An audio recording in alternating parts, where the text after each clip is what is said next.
ng Pilipinas. Ayang magiliw, dahil sa silakanan, ayang ng puso, sa likod ko'y buhay. Upang dininaw, ikaw ang pag-ibig, sa kanlulupin, ikaw pasisingin, sa katagang tulong sa simulan, sa langit o babaw, ay pinagang tulakaw, sa pagkayang minamahal, ang isang lang magawag ko'y ay nanatiligin, ang ituloy na parang niya kailan ang kanyang magtitigil. Lumagang araw kang maraming pagsinta, buhay natin sa libo. Ang bigaya naman ay marami, ang mamatay ng dahil sa'yo.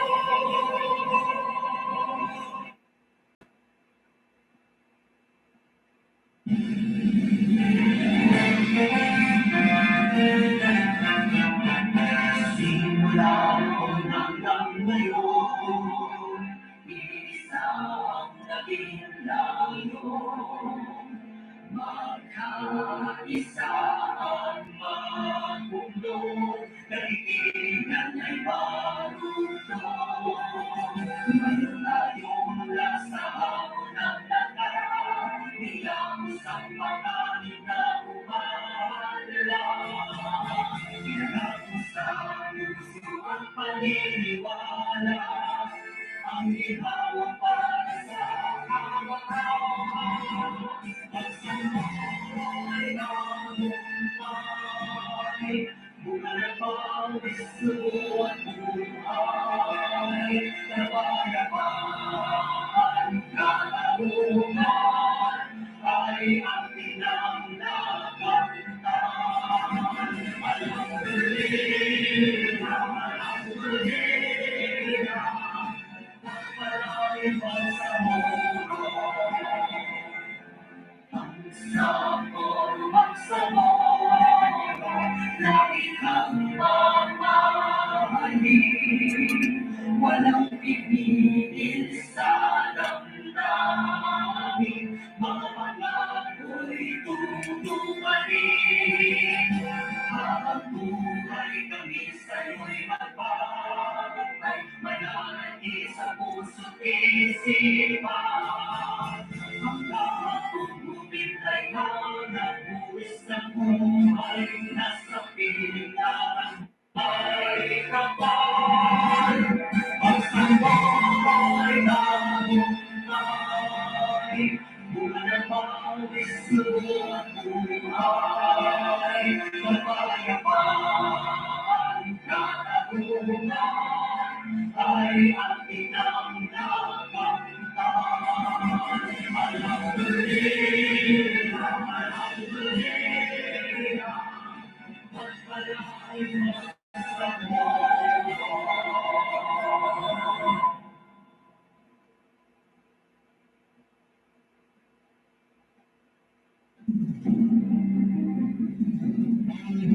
Legislation bilang balik-alay na ay tumalay sa naisipin na sa lakuyan at nakakamon.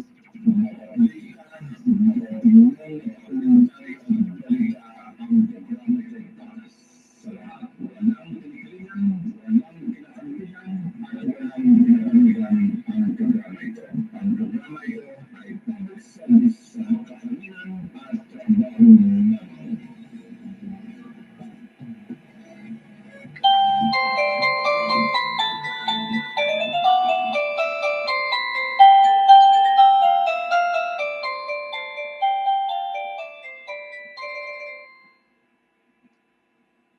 Female voice, male voice, lolly voice, monster voice.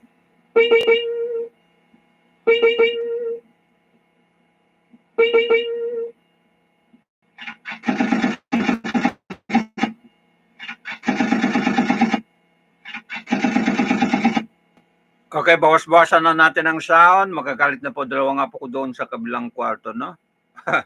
Okay. Para makatulog sila ng maigi. Okay, ang time check natin sa gabing ito, 26 ng minutos, 26 ng minutos, 26 minutos. Okay, ang time check natin pasado na po alas 10, no? Okay, magpuyat tayo. Sige lang, magpuyat tayo, no? Kasi Ramadan naman. Okay, 15 ng Marso, gabi ng Friday, mga suki, ang programa natin, no? Okay. So, yan po ang okay, time check natin sa gabing ito, no? Siyempre, nandito rin tayo sa programa Consolidated News natin, pinagsama-sama. Okay, sa programa Halo-Halo Special. Okay, opinion, balita at iba pa. Kasama po sa Bisyo Publiko, Tinig ng Mamamayan at sa kaugnayan ng mamamayan. Okay. Hindi na natin marinig po ang SMNI, no? Okay, ng Davao. Okay, yung himpilan po ni television po ni Pastor Kiboloy, no? Hindi na natin marinig. Yung mga mga maanghang mga komentaryo nila, no? Okay, maanghang mga komentaryo, wala natin yung narinig po, mga suki, magmula sa Davao, no? Okay, ito na ang pakinggan natin. Okay, itong ni-record and then i-upload po ng ating correspondent dyan sa Cotabato City. Okay, itong si Tarhata M. Abdul Karim, no? Okay, ang live interview niya kanina with the Municipal Mayor of Sultan Mastura. Okay, tawahan natin ito. Ayan. Sultan Mastura, Sugpangan, no other than Honorable Mayor Doc Zulfikar Panda. Okay, so ating pakinggan ang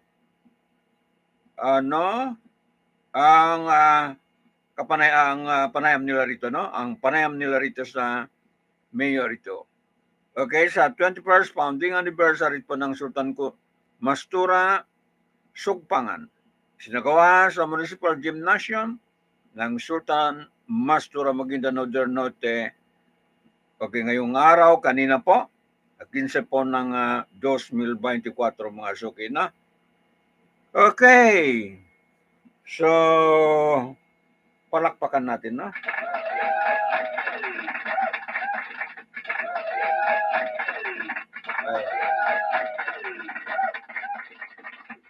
Okay, baka meron talent fee bukas po, mga suki, no?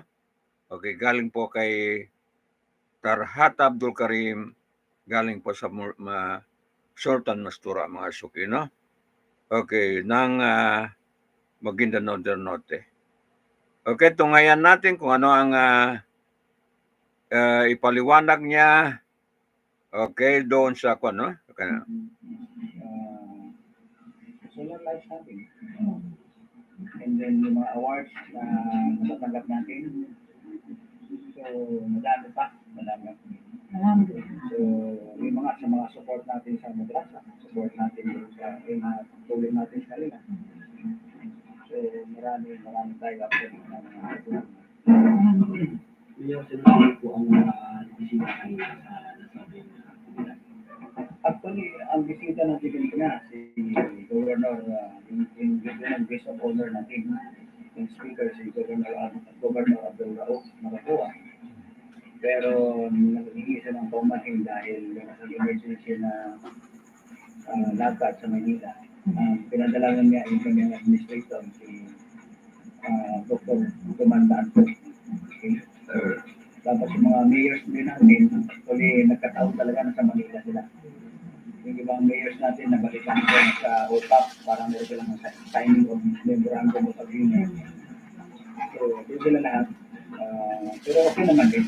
Yung successful naman ang activity natin kanina. Mayor, as we go along the way sa partnership natin on the development, as we steward sa ating pamamayanan, kumusta po ang level of ng Bluetooth disconnected. Bluetooth connected. In your own province. Ang area natin, sa totoo lang, generally, peaceful talaga. So far, nung mawala ang radio natin dito, radio dyan sa boundary ng Barangay Sindikan, pati Barangay Sunod, yung Tarikin, ay talagang okay na talagang sisinotin natin. Minsan, nakakarinig tayo ng pero mga radio yun. Mga isolated, kumbaga. So generally, peaceful talaga tayo dito. Walang dapat ipangamba yung ating mga mamamayan. At yung mga gusto mag-negosyo dito, mag-invest, walang dapat ipangamba. Sinatay ko nga po, how open po ang radio settlement na nangyari dito sa atin? Once a month or once? Hindi po, depende po. Meron pong may mga radio na merong may problema. Yung mga barilan. At agad-agad yan. Depende siya na. Pero tayo talaga, hinahanap natin paraan na masettle yung radio nila. With the help of PNP, the Marines, and then the current government, yung sa natin, yung sa Ministry of Impos, Ministry of Public Safety, gano'n. Marami yun eh, maraming grupo, maraming po na tumutulong. Kami ng mga layers, sa 5 year nagtutulong lang din para masettle lang dito. Mayor, nababalitaan po namin na unti-unti nang nawawala ang droga dito sa Masura dahil marami din kasi nahuhuli. Ano pong masasabi nito? Tama yun na unti-unti na nga kasi yung ating Cebu Police dito, si Police Captain Elmer Ilarcosa, talagang napaka-active at matapang. Parisimo. So, dahil sa kanya, nag-serto tayo sa taguan ng CCA. Actually, pag-upo pala niya, activity, yan nakaagad yung marching order ko sa kanya kung pwede yung droga sa Sultan Masura. So, talaga natin. Kasi simula nang mawala si Duterte, kaya bumalik, dahan-dahan bumabalik yung droga dito. So, sa kanyang katapangan, kanyang kagalingan, katulong ang kanyang mga staff, no? Ang dami nilang nahuli. So, ganun sa kanina, sinasabi ko, actually, nahuli dito na Cebu, nasa worth 7 million na ang paano. So, ganun kalaki. Malakihan po na yan. Malakihan. Minsan, mag-direct sila, hindi makuha yung target, pero yung mga Cebu, ay iwan. So, ang dami dyan sa kulungan ng mga nahuli na drug pushers, mga notorious dyan ngayon. Kaya na-report ko kanina, nasa 29 na drug pushers ang nahuli ko dito sa atin. Na-report yun. Balik tayo sa anniversary ninyo. Pagkasabay po ang anniversary niyo sa Ramadan, ano po ang pinaka-highlight na gawin niyo sa inyong constituents? Yung ngayon, actually, hindi masyado nakita ninyo, dahil ang highlight talaga natin is yung Quran competition, pati Quran reading competition. Quranic reading memorization competition, pati Quranic reading competition. Yun ang highlight talaga natin. So, tahimik lang kasi alam naman. So, Ramadan. So, nagkataon lang talaga na Ramadan. So, tingin ko natin. Para, kasi yan naman talaga eh. Ang month of Ramadan is a holy month of prayers, fasting, so, yun ang ginawa natin. But most of all, sharing of blessings. Sharing of blessings, tama. So far, wala na iba kaming katanungan na Mayor, di ba kung meron pa karagdagan kung meron kami nakalimutan. And final message sa ating mga kababayang bangsang road during this holy month of Ramadan. Well, sa ating mga kababayan dito sa Sultan Masura ngayon, actually, malaking salamat ko sa suporta. Alam naman ninyo na talagang kami sa administration ngayon, pinagsisikapan natin na mapaunlad ng ating bayan. Lahat na ginagawa natin, wala tayong pahinga, lumahanap na paraan para source out ng mga projects, mga sources galing sa labas. So, inshallah, itong bayan natin ay mapapaganda natin lalo na ganun panahon. Kunting tiis lang at kunting tiis at kunting pasensya dahil ang projects naman ng taga-taga dyan na ma-implement, especially sa government na ang daming dinadaan natin yung legalities, so hindi pwede na shortcut tayo. So, asahan po nila na sa ating administration natin, inshallah marami tayong magagawang proyekto, especially sa livelihood. Siguro, inshallah, kung meron tayong pagpalarin pa tayo, second term natin, meron ka naisip na mga livelihoods na mas maganda. Inshallah, talaga, pagsisikatan natin yan. And ngayon, dahil Holy Month of Ramadan, binabati ko sila ng Happy Ramadan, Ramadan ko rin, at sana po ay pag-ayunin natin ay talagang ma-po natin sa puso natin.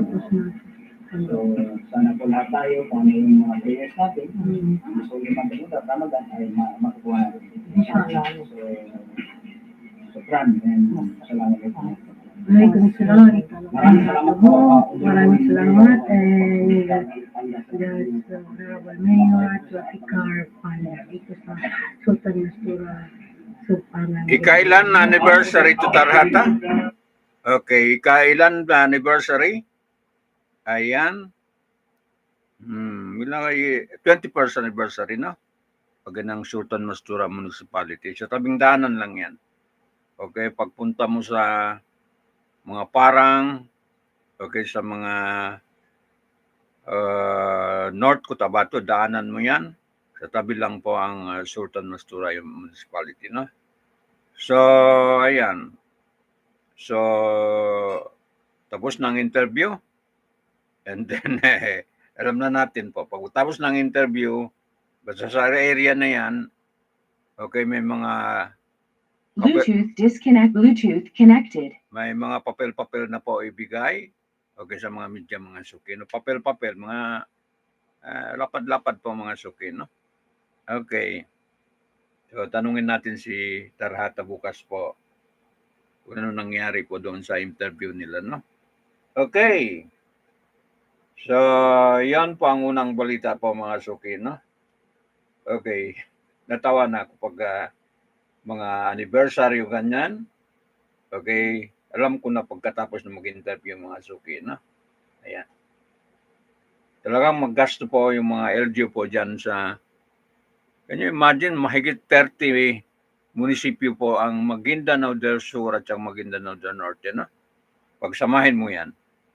Okay, halos araw-araw po ang activity po dyan sa area yan, no? Okay, nung kami pa dyan, nung panahon namin, okay, halos araw-araw po ang pagbisita po sa mga munisipyo. No? Bluetooth connected. Ano yan? Okay? Talagang hindi ka masiro dyan sa area yan. Okay. So, yan po. Sandali lang, mga kababayan. Nagsarap maghanap buhay po sa area po ng Maguindanao del Sur and Maguindanao del Norte. No? Ayan.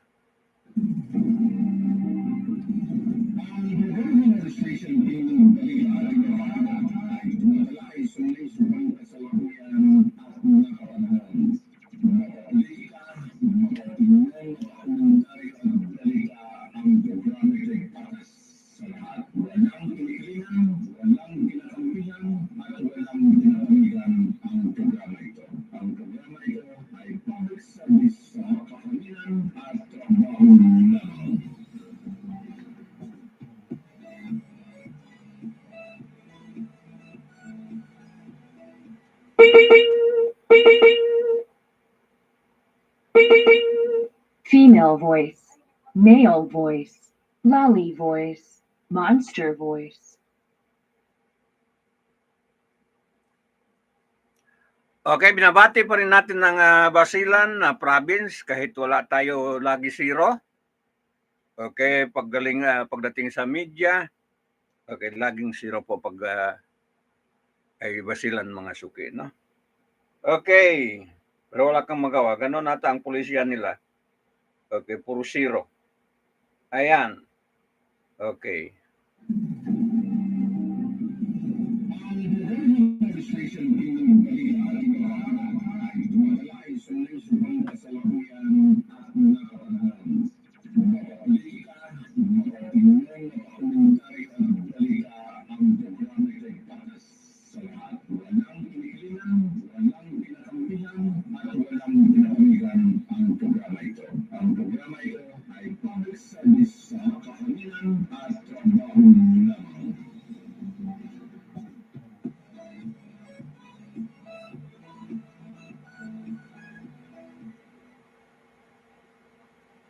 Okay. Balitang Bangko Sentral ng Pilipinas naman tayo mga suki, mga kababayan, no? Okay, 98 barangay dito sa Zamboanga, naku, ang pinaka-problema po, tubig. Ayan. Kailan kaya ulan?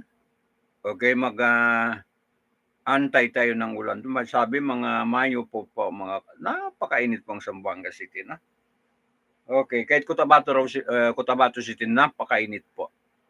Okay. Okay, mamaya meron na recorded balita si Tarhat Abdul Karim, parinig ko 'yon. Okay, pero magbalita muna ako ng Bangko Sentral ng Pilipinas, no? Okay, Bangko Sentral ng Pilipinas is Philippine PH payment position to sustain a surplus in 2024, no? Uy, surplus daw. Sige. Mabuti surplus. Okay, tingnan natin ang balita ito. Sandali lang. Okay, ikutin ko muna ang lalagyan ng balita. Okay, ito na. Okay, mababa kasi ito, no? Dapat makabili ko mataas-taas. Okay, hanapan natin mataas-taas stable mga suki, no? Kasi magganon ako, oh. Dapat nakatayo lang ako ganon mga suki, no? Okay, di Bangko Sentral ng Pilipinas, BSP, expected the country a balance of payments, BOP, position position to sustain, okay, to surplus this year on the back of an anticipated narrower external trade shortfall and moderate inflows of foreign investment, no? Okay, kahit pa ganun, magkaroon pa rin ng surplus, no? Okay. Kahit medyo mabagal po ang FDI. Okay, ang pagpasok pera dito sa atin, no? Okay, a surplus means more funds enter the country, while deficit, okay, means more fund excited. Okay, the first quarter round of its 2024-2025 external position outlook released Friday, the Bangko Sentral ng Pilipinas is projecting the balance of payment position this year to settle at a $700 million surplus. Okay, the outlook, however, is lower than the actual $3.7 billion balance of payment surplus seen in 2023.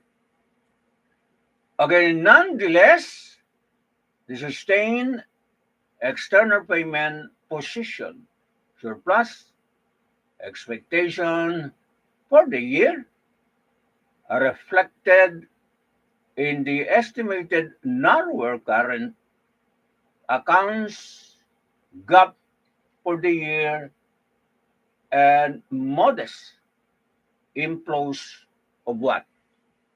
Inflows of what, mga suki? No, sandali na nga. Tingnan natin kung anong inflows ito. Okay. Anong inflows? Okay, inflows of a non-resident investment. Ibig sabihin, yung mga foreigner ata, no? Okay, the current accounts is the record of the country's transaction in export and import of both goods and services. Ayan po, no? Ayan. So, basahin natin ang figure, no? Ayan. The lower CA. Okay, current account, deficit seen. Okay, nakita po, seen at the 1.3 billion US dollar this year from the actual 11.2 billion dollar shortfall. In the 2023, the Bangko Sentral ng Pilipinas said factored in the latest insight by the major export industries association, including the semiconductors and electronics industries, which projects a flat growth in the electronics export for 2024. Ayan, no?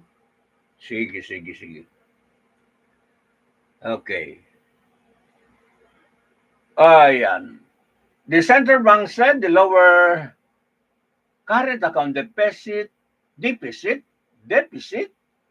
also consider wanting pent-up demand and a lingering upside risk to domestic inflation alongside the impact of a monetary tightening, which could dampen overall economic activity over the near term. Ayan po mga suki na. Okay, meanwhile, prospect for business process outsourcing, BPO, revenue travel receipt, and overseas Filipino OIP remittance also remain positive as demand for higher contract services continue to rebound, the Bangko Sentral ng Pilipinas said. Foreign direct investment, FDI, as well as a foreign portfolio investment, FPIs, are projected to register a moderate net gain supported by the government trust to fully implement key mandatory laws that is rule on a foreign investor participation in key industries, as well as its plan to keep infrastructure spending above 5% of GDP, the central bank said. Ayan. Okay, revenue to deficit in 2025. For next year, the country's BOP, balance of payment, position is seen to revenue to a deficit of a 500 million US dollar. The Bangko Sentral ng Pilipinas attributed the payment position reversal to a shortfall in 2025 to the foreseen widening of the trade-in goods gap and a further reduction in the projected financial accounts inflows. Ayan po mga suki, no? Okay, the target shortfall in goods trade is primarily due to the faster increase in goods import, mainly on accounts of the amount growth, the public infrastructure investment, the Bangko Sentral said. The central bank added that the capital inflows are expected to moderate further in 2025 on the back of a more subdued inflows with foreign investment, as the next year will be a transition year for many major economic, particularly the US and the UK, following the conduct of election in latter part of the year. Ang US, November po ang election, no? Ayan. So, sige po mga kababayan, no? Okay, di ba ang sentral ng Pilipinas continues to emphasize a limitation to the forecast, particularly given the continued build-up of external challenges. The Bank Sentral ng Pilipinas will continue to closely monitor emerging external sector development and risks and how this may impact the Bank Sentral ng Pilipinas fulfillment on its price and financial stability objective, it said. Moreover, the central bank explained that its latest set of balance of payment projection for 2024 and 2025 incorporates the most recent data and development. Okay. So yan po mga sukina.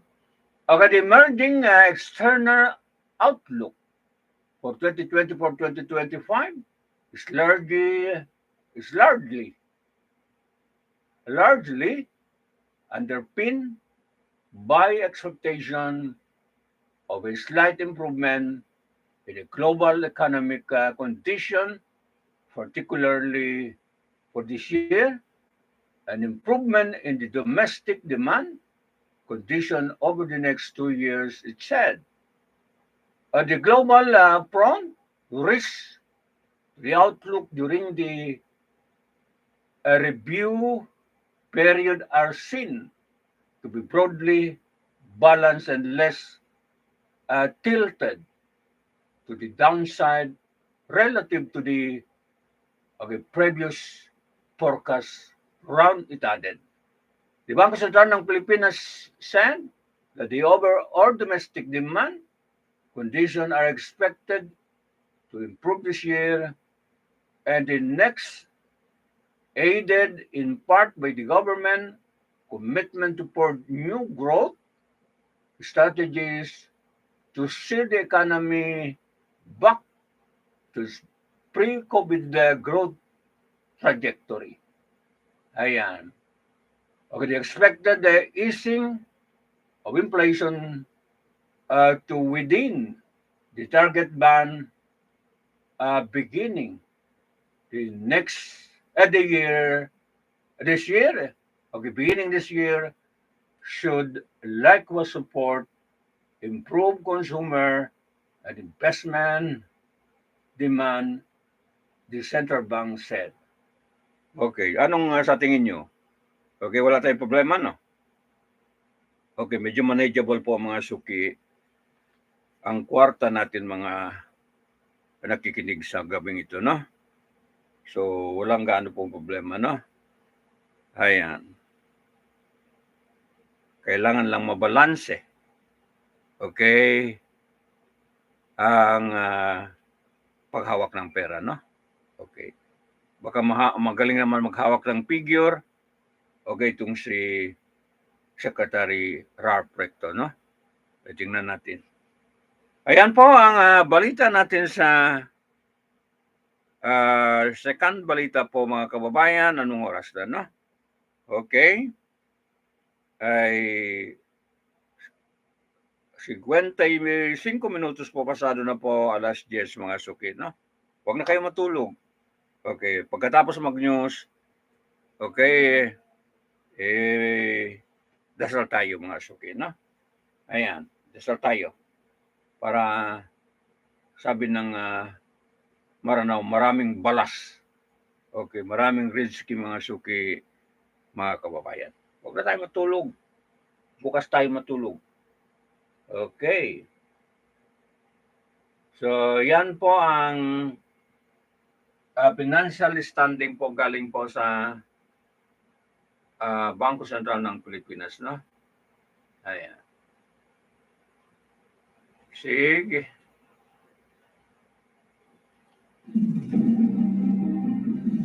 Ang Gobyerno Administration ng Balita ay tumatalakay sa mga isyong kasalukuyan at napapanahon. Mapapalika, mapapagulong, mapakomentaryo at balita ang programa ito'y patas sa lahat. Walang kinikilingan, walang kinatanggihan, at walang pinapamigan ang programa ito. Ang programa ito ay public service sa makahaminan at trabaho lamang.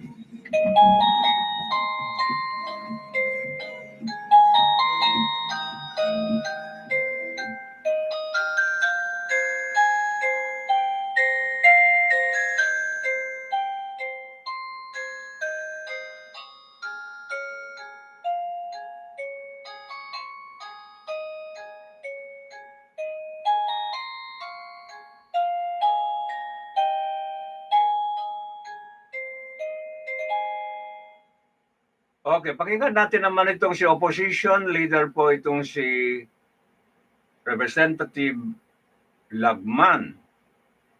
Okay, no? Okay. Okay, marami magandang balita, no? Okay, tingnan natin itong opposition kung ano naman marinig natin sa opposition, no? Okay. Female voice. Male voice. Lolly voice. Monster voice.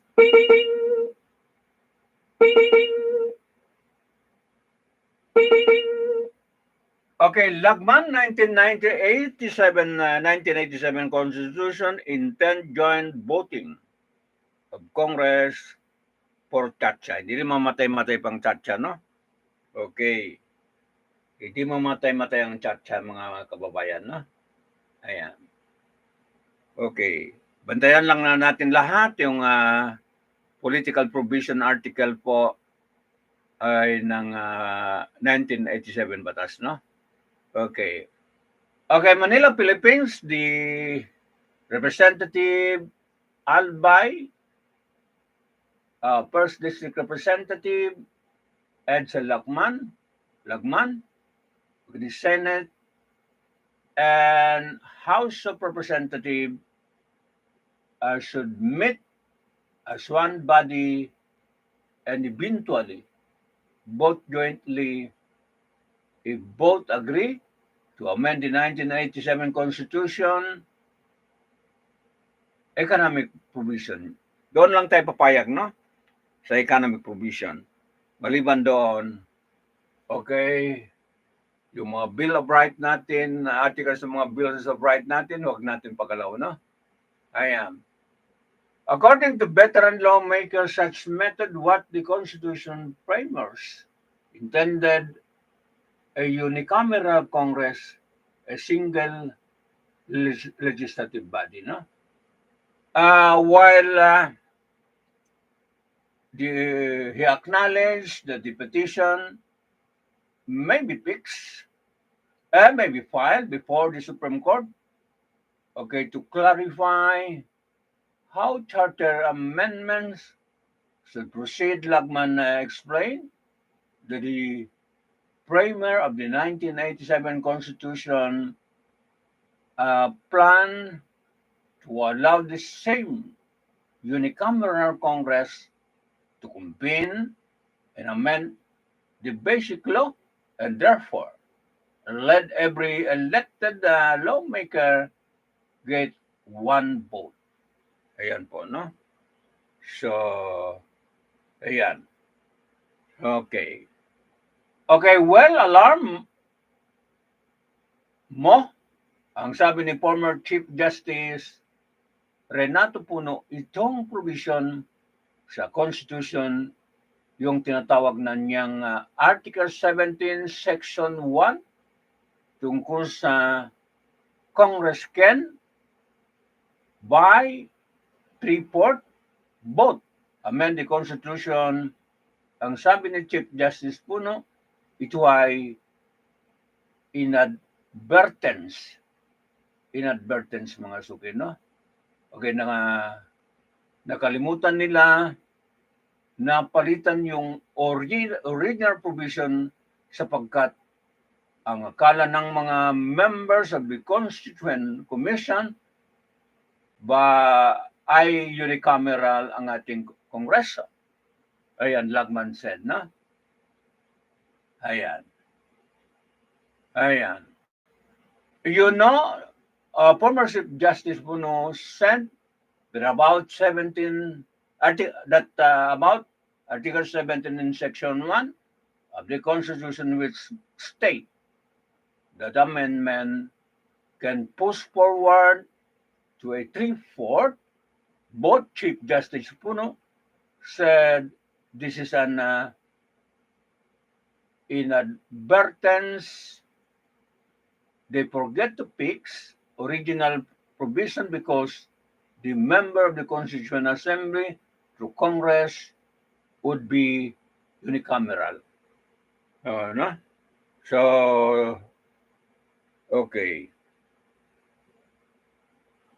Kasunod ng balita, kailangan yan susog doon sa dating provision ng Constitution of a Constituent Assembly na meeting jointly muna, join sapagkat dalawang kamara yan, hindi hiwalay.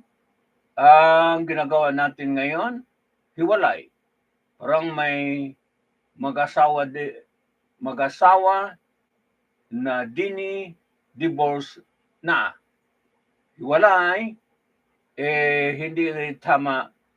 Kailangan joint meeting, di ba? At bakit joint meeting? Sapagkat nga ang mga congressman at senador ay hindi nag-attend ng Constituent Assembly as legislator headed. Ayan po mga suki, no? We also need to stick with the provision of the Constitution, mga suki, no? Ayan. So, parang mag-asawa raw. Ayan. So, ganun ba yun, Ed, sa Lagman? Okay, isang mabigat na po position ito, no? Ayan. Sana.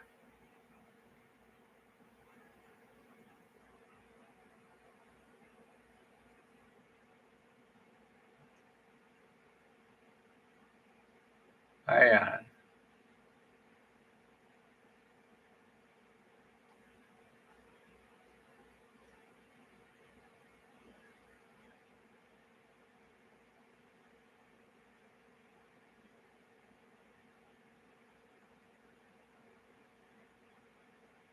Ayan. Hindi raw mag-attend, no? Okay, after meeting jointly, Lagman said lawmakers, regardless whether they are from the Senate or the House, would get one vote since they are considered as a singular body, no? Hindi sila gumagawa ng batas. They are exercising constituent power. Ang pag-amyenda ng saligang batas ngayon, meeting jointly, voting jointly, ba o separately? Yan ang malaking question na kailangan ma-resolve ng Korte Suprema, mga suki, na?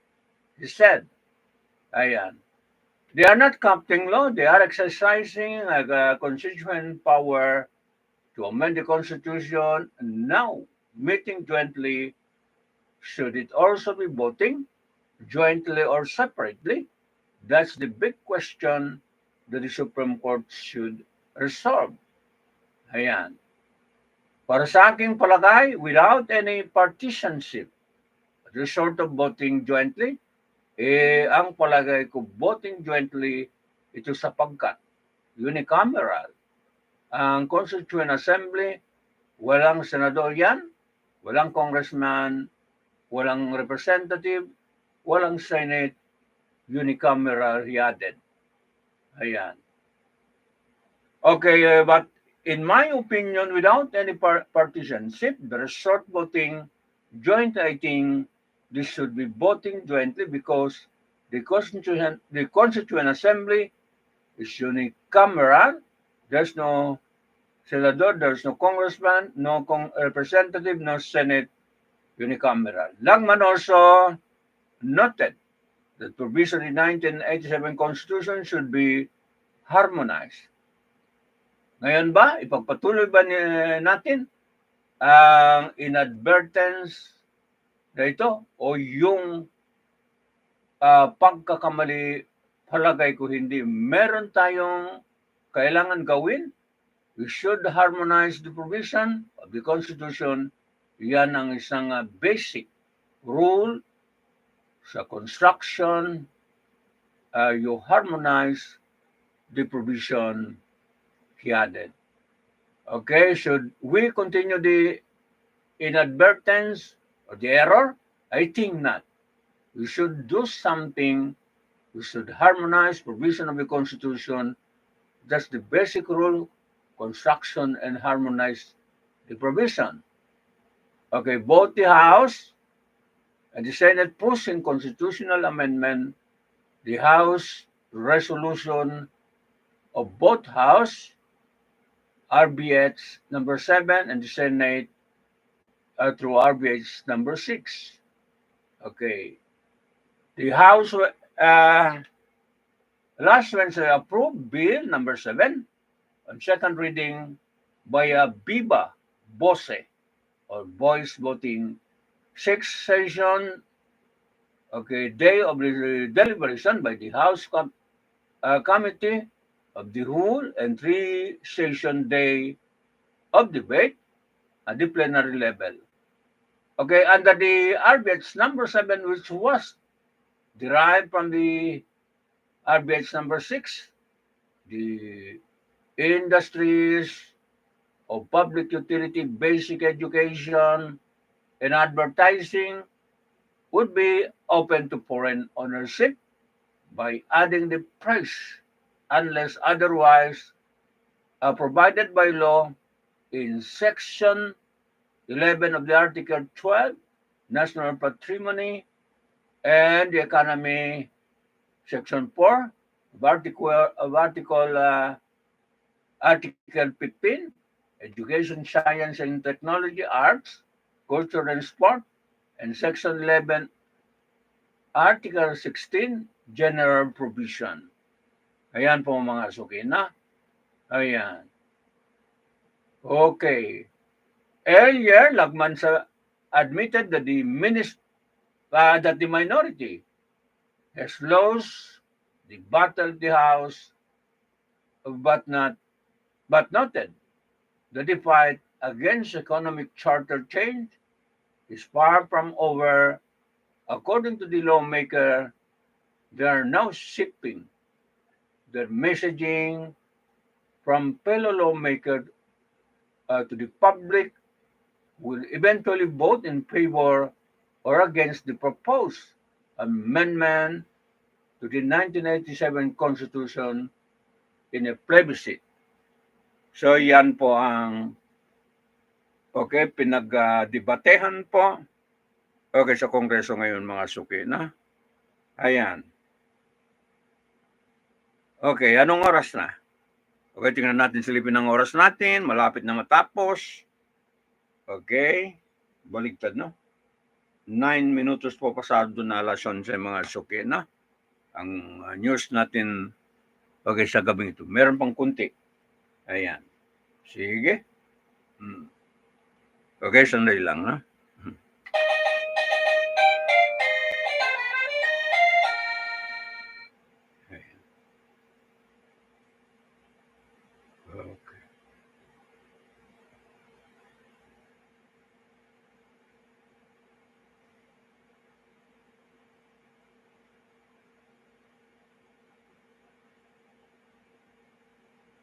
Okay, kaya pa ba ito? Ibasahin? Department of Finance refined package 4 of tax reform, no? Ayan. Problema naman pagbayad ng tax sa mga suki, no? Ayan. So, basahin natin ito, no? Okay, sandali lang. Female voice, male voice, lolly voice, monster voice.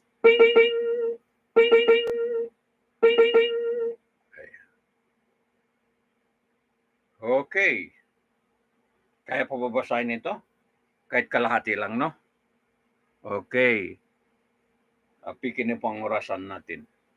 Okay, the Department of Finance, DOF, has modified the proposed bill for Package 4 of the Comprehensive Tax Reform Program, CTRP, to simplify taxes on passive income, financial instrument, and product. In a statement on Wednesday, the Department of Finance said it met finance sector stakeholder earlier this month to discuss potential refinement to the tax reform. Ayan. Okay. Sige. Okay, the proposal will ensure a more efficient Philippine tax system, boost the competitiveness of the country capital market, and foster greater financial inclusion among Filipinos, the department said. Finance Secretary Ralph Recto revised the proposal to preserve the structure of a certain products and instrument were deferring to implementation of a specific provision until 2028. Ayan po mga suki, no? Ayan. Until 2028, no? Ayan. Tama-tama pong balita, no?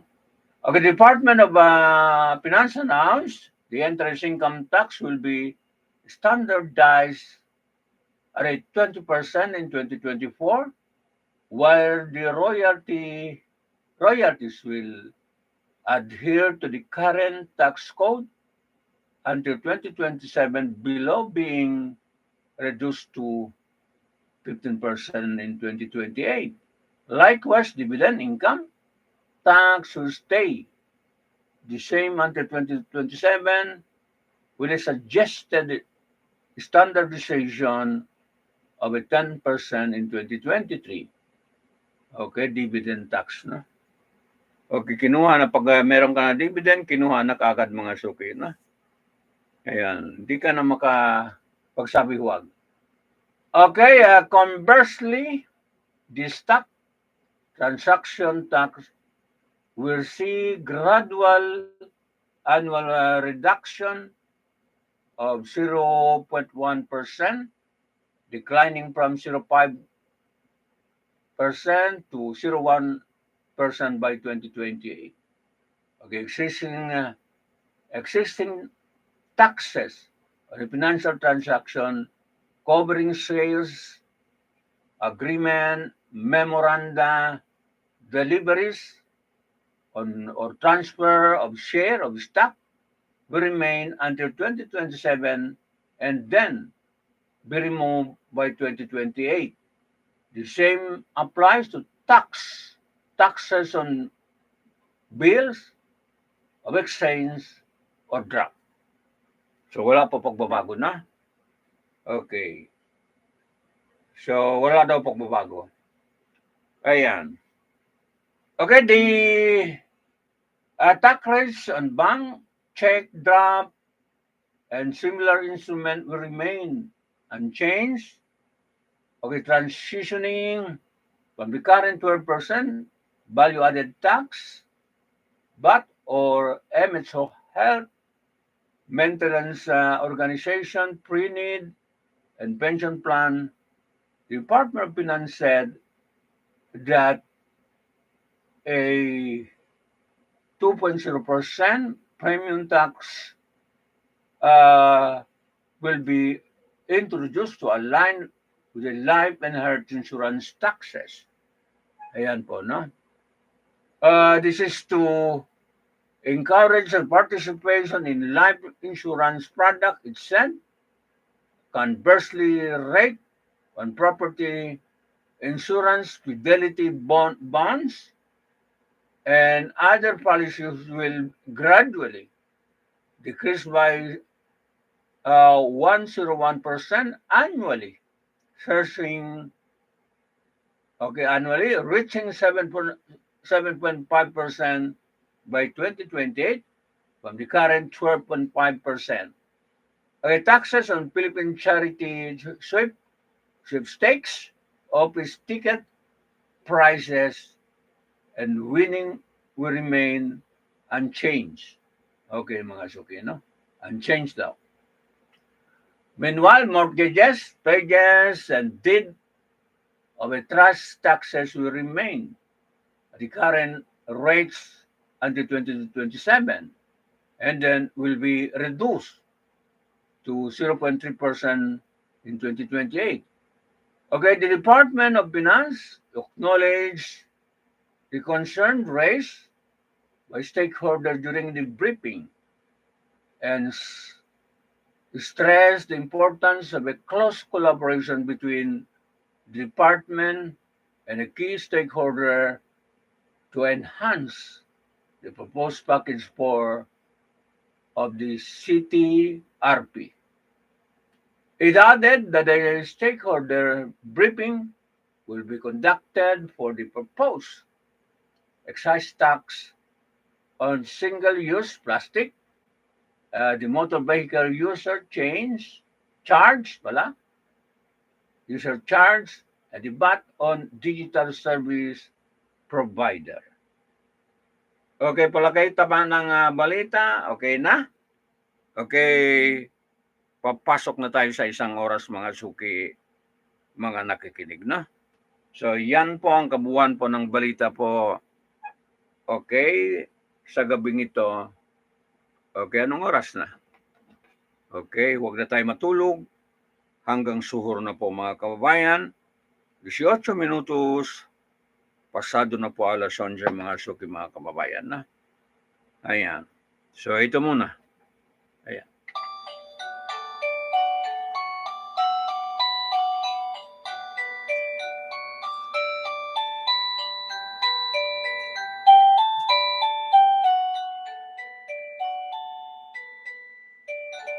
Mabuti may energy drink ako, no? Okay, meron akong energy drink. Okay, salamat. So, wala na tayong oras, no? Ayan.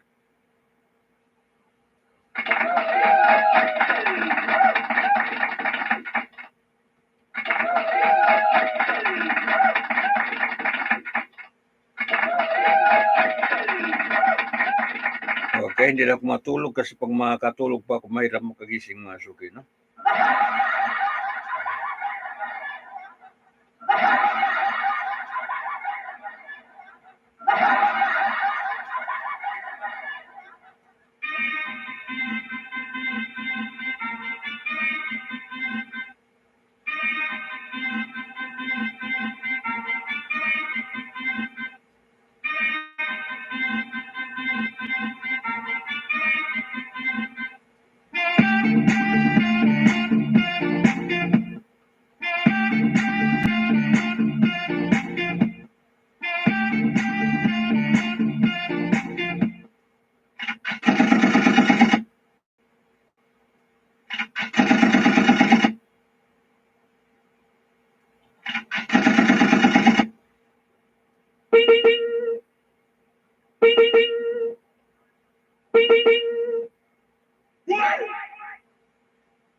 Awesome!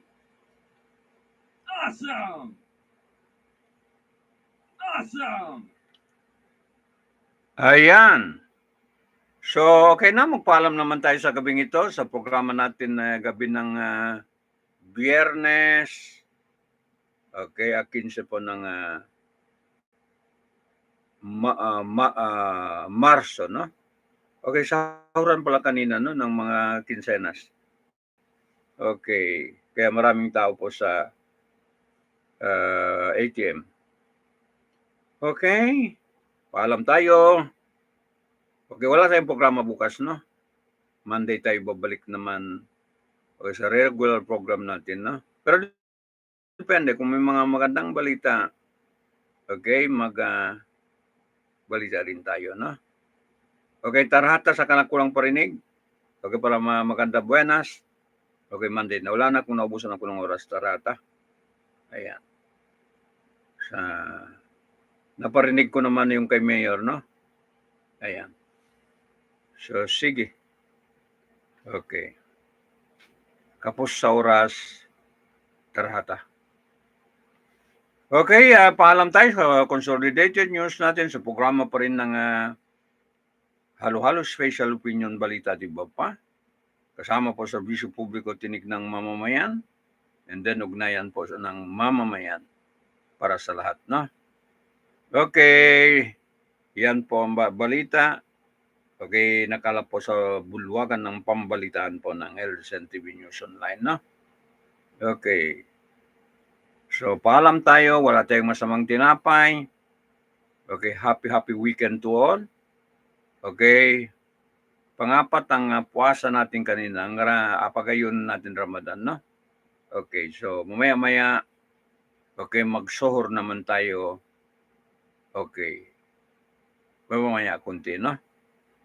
Okay, paalam ako. This has been Abs naman lamang po. Mabuhay kayong lahat. Okay. Kailangan po ang malakas, ang strong faith natin po na hindi tayo magiba-giba mga suki, mga kababayan, na. Okay. Tuloy-tuloy lang po pag ayos po ng bayan natin, no? Okay, kahit magkaiba-ibang isipan, magkaiba-ibang mga utak, magkaiba-ibang mga opinion, okay, magkaiba-ibang paniwala, basta ang faith natin ay dapat ang Pilipino po ay ascension na rin, no? Okay, sa 18 million mga kababayan natin hikahos, o dapat yan po ang pagtunan natin ng pansin, no? Yung mga mahalagang bagay po nakatulong sa akin. So, hindi po kaya ng isang grupo lang. Kailangan po sabay-sabay tayo, magkaisa po para sugputin po ang kahirapan, no? Okay, napipili natin po, okay, base po sa mga feedback, base po sa mga, okay, mga maghingi ng tulong sa atin. Alam natin po, ganoon po kahirap ng buhay ngayon, no? Kung pagtunan natin yung mga hindi naman maka-benepisyo ng mamamayan, okay, kawawa mga suki, no? Kawawa tayo. Okay, walang kabuluhan ang mga pinaggagawa natin, no? Okay, puro siraan. Okay, imbes na masaya tayo, okay, maligaya tayo, happy family, wala na. Okay, kasi puro siraan. Okay, bye-bye na. And then, bubalik ako by Monday, no? Kung hindi, walang program na bukas. Ayan.